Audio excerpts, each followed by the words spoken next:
ng trabaho sa abroad.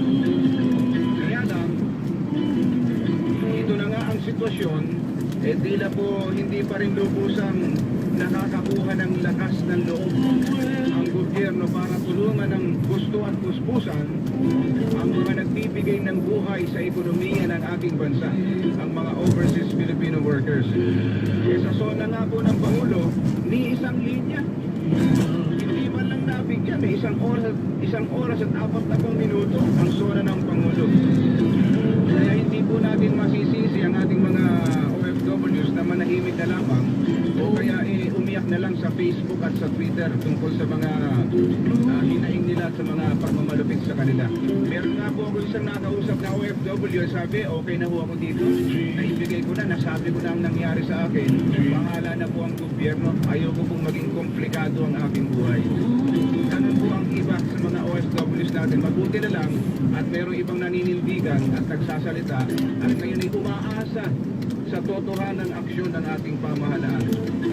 Mukhang kailangan nang ikonsidera talaga ng Aquino administration ang pagkakaroon ng bukod na kagawaran, bukod na opisina para sa mga overseas Filipino workers, para maiparamdaman lang natin sa kanila na totohanan nga, tunay nga, siyang tunay, sila ay mga bayani, mga bagong bayani ng ating bayan. Ito po si Jerry Baha. Happy weekend, kabayan! Susunod na!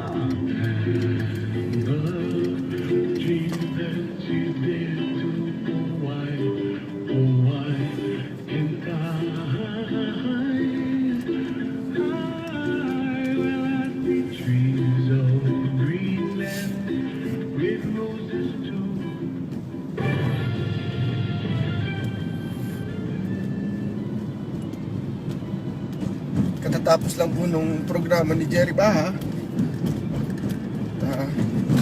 tungkol po ito sa pang-abuso na naman sa OFWs natin. Gusto ko lang po may bahagi din sana yung saloobin ko tungkol sa issue. Alam nyo kasi nakailang beses na rin po ako nakalabas ng bansa at bawat labas ko nakikita ko sa airport pa lang napakaraming tao dahil maraming naghahatid. Asawa nagpapaalam sa asawa, magulang nagpapaalam sa anak, anak nagpapaalam sa magulang, kapatid nagpapaalam sa kapatid.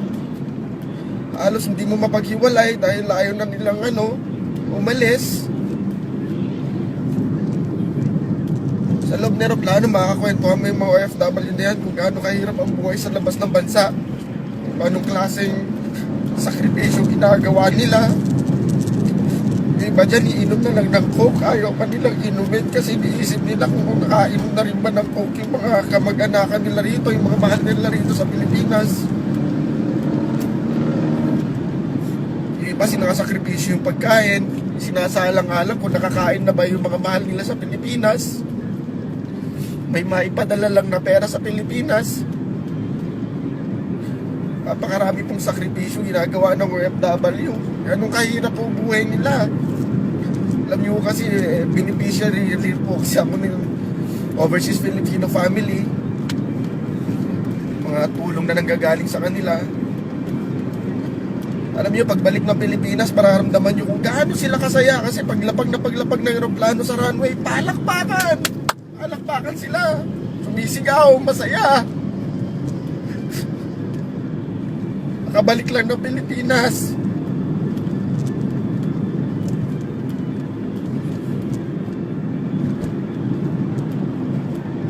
Alam niyo pinakamaano dyan, masakit. Yung paglabas ko ng airport, yung nakita ko doon, nadurog yung puso ko nung nakita ko isang tatay sinalubong ng asawa, sinalubong ng anak. Higpit ng pagkakayakap niya sa asawa niya, pero nakatunaw ng puso yung sinabi niya. Nakita niya anak niya sa likod ng nanay, sabi niya, ito na ba si Junjun ko? Sabi, nadurog yung puso ko doon, hindi ko kakayanin yun. Kaya sa lahat ng OFW, isang pagpugay po sa inyo, mga tunay na bayani ng bayan. Hindi nyo dapat pinagdaraanan yung mga pang-aabusong ginagawa sa inyo, sa laki na naitutulong nyo sa bayan natin, sa lahat ng sakripisyo ninyo.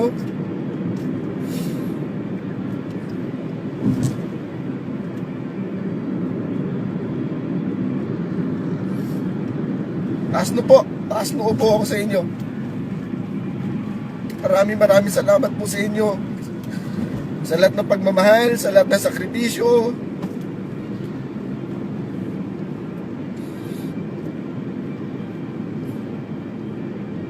Maraming salamat po sa mga taong gumagawa ng trabaho sa Pilipinas. Sa isang trabahong magawa po natin, ibig sabihin po niyan, isang bawas na OFW po yan, isang bawas na tao magsasakripisyo na naman, ay iwan ng pamilya.